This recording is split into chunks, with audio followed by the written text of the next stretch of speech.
करेंगे। प्रशांत किशोर ने जो कल कहा, इकरा शब्द जो आप बता रहे हैं, जिसकी चर्चा कर रहे हैं, इकरा का अर्थ होता है, कुरान शरीफ में जो आयत है उसमें है। इकरा, इकरा का अर्थ है नॉलेज, ज्ञान, एजुकेशन, इसी से रिलेटेड है। उसके एक बड़ा ब्रॉड मायने रखते हैं। मतलब कहने का मतलब है इल्म हासिल करना चाहिए यहाँ पे। जब हमारे पैगंबर साहब थे, पैगंबर मोहम्मद सल्लल्लाहु अलैहि वसल्लम, हालांकि हम लोगों ने इसलिए बोलता है, ऐसे पैगंबर साहब भी बोला जाता है उन्हें, नॉर्मली मोहम्मद साहब तो ऐसे नहीं कहना चाहिए।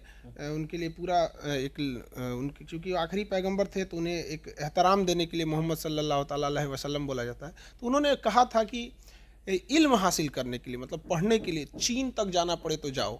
वो इस बात को कब बोले थे? उस समय चीन जाना सबसे ज़्यादा टफ था। वो रेगिस्तान से घिरा है, पहाड़ों से घिरा है, चीन जाना ही उस समय एकदम बवाल का काम था यहाँ पे। तो मतलब इल्म हासिल करना है ना, तो चीन तक जाना पड़ेगा। और आज लोग हर घर में स्कूल, कॉलेज, अब तो गांव-गांव में पहुंच गए हैं, लेकिन ऑनलाइन क्लासेस हैं, ऑनलाइन क्लासेस हो गए। लेकिन इस दौर में भी अगर लोग पढ़ाई छोड़ रहे हैं तो एक समय आएगा बहुत पछताना पड़ेगा। आपको लगता है कि हाँ, जो उन्होंने कहा मुस्लिम तबके के लोगों को कि पढ़ो, पढ़ना ज़रूरी है, क्यों? आखिर इतनी आबादी है, लोग वोट देते हैं, लेकिन उन्हें उनका हक नहीं मिलता क्योंकि वो लोग पढ़ नहीं रहे हैं। अधिकतर लोग सिर्फ काम धंधे के चक्कर में ही रह जाते हैं। देखिए, पढ़ाई में एक तो नेगेटिव चीज़ ये है ना कि इसका रिजल्ट काफ़ी देर से मिलता है और कई लोग इसको समझ नहीं पाते हैं। लेकिन पढ़ाई से जो रिजल्ट होता है ना, उसका काफ़ी लंबे समय तक उसका इम्पैक्ट पड़ता है। अगर कोई बच्चा 15 साल का है तो अभी कहीं जाके कोई काम करने लगे, लोहा लकड़ के काम में लग जाए, किसी भी बिजनेस में लग जाए, वहाँ पे सब्जी बेचे, फल बेचे, कोई कारपेंटरी का काम करे, तो उसको इनकम आने लगेगा 2 पैसा। लेकिन उसको सोचना पड़ेगा ये इनकम बहुत ज़्यादा इसमें हाइप नहीं जा सकता है, कुछ लिमिटेड रहेगा। और जैसे जैसे उम्र बढ़ेगा, लोग वो इनकम और घटते जाएगा। अभी कोई मजदूर है तो बुढ़ापा में थोड़ी ना उसका वैल्यू बढ़ेगा।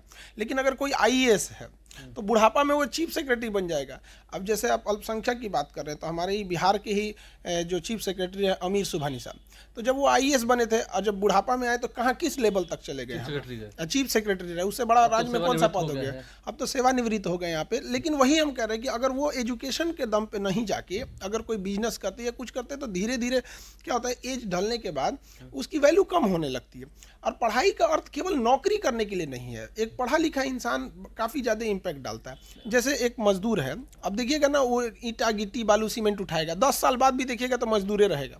लेकिन अगर कोई पढ़ा लिखा इंसान है, ग्रेजुएट है, उसको अब मजदूरी कीजिएगा, 2 साल बाद वो मिस्त्री बन जाएगा, फिर ठेकेदार बन जाएगा, बिल्डर बनेगा, कॉन्ट्रैक्टर बन जाएगा, हो सके पता चला कि एक बड़ा बड़ा सोसाइटी बनाने लगा वो। तो ये ज़रूरी है। तो आप मानते हैं, देखिए एक बार मुझे याद है, कई साल पहले ही आपने ही एक वाक्य कह दिया था, तो काफ़ी उस वक्त विवाद हुआ था। मैं उस वाक्य को दोहराऊंगा नहीं।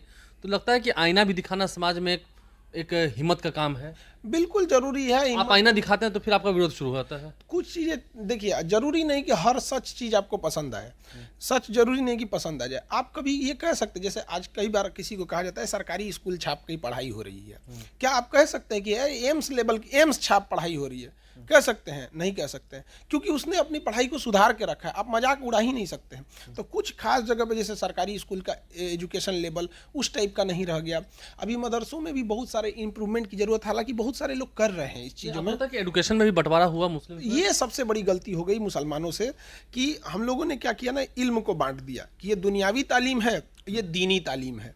अब ये बांटना ही नहीं चाहिए था। यहाँ पे दोनों करो भैया। या क्या जाता है, अगर कोई हाफिज हैं उनके लिए ये ज्योग्राफी, फिजिक्स, केमिस्ट्री बहुत बड़ा टफ नहीं होता है। अभी हम ही से अगर कोई कहे कि इसको भूल के दोबारा पढ़ना ये आसान है कि दोबारा कुरान याद करना, बहुत टफ हो जाता है कुरान याद करना। या जो भी धार्मिक ग्रंथ है आपकी डेली बोलचाल की भाषा में नहीं है, तो आपको मेमोरी पावर उतना होना चाहिए जो आपको समझ सके। ये जो डेली वाला जो ये सब्जेक्ट है, तो हमारी बोलचाल की भाषा में हमें समझ में आता है कि कहना क्या चाह रहा है। तो ये बांटना नहीं चाहिए, ये बांट की गलती कर दी है। प्रशांत किशोर कह रहे हैं मुस्लिम तबके के लोगों से कि आप पढ़ो, खूब आगे बढ़ो, विकास की ओर जाओ, तो ठीक कर रहे हैं।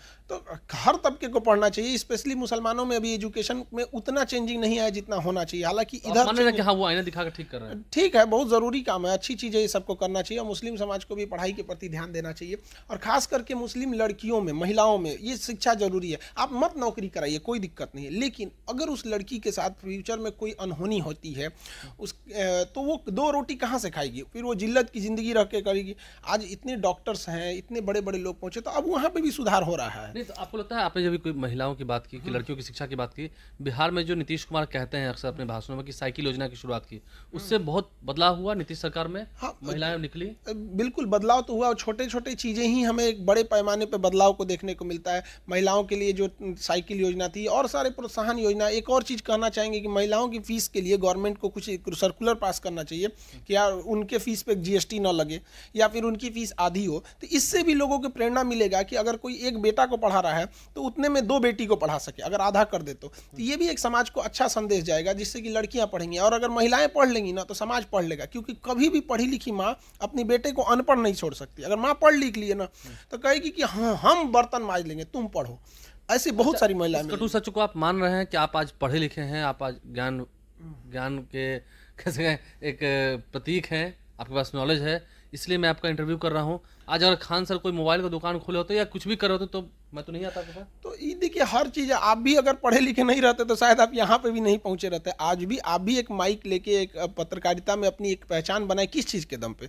शिक्षा के दम पे। तो शिक्षा ही एक ऐसी चीज़ है जो भीमराव अम्बेडकर जैसे व्यक्ति को जो स्कूल के बाहर रखने दिया जाता था, वो इतने अच्छे मुकाम पे पहुँचे कि संसद में जाके संविधान लिख डाले। तो ये ज़रूरी है। हम लोगों में भी पिता तो किसी के भी पिता जो होते हैं वो काम के सिलसिले में बाहर रहते हैं, माँ ही ज़्यादा ध्यान देती है। तो मेरी भी मम्मी मतलब वो बहुत ज़्यादा ये सब पे ध्यान देती थी। हालांकि वो उर्दू अरबी ज़्यादा पढ़ी थी और उनके भी घर वाले लोग पढ़ने नहीं दिए थे, यही दीनी तालीम और दुनियावी तालीम के लिए। लेकिन जितना पढ़ी लिखी थी उस हिसाब से तो हम लोग को पढ़ाई।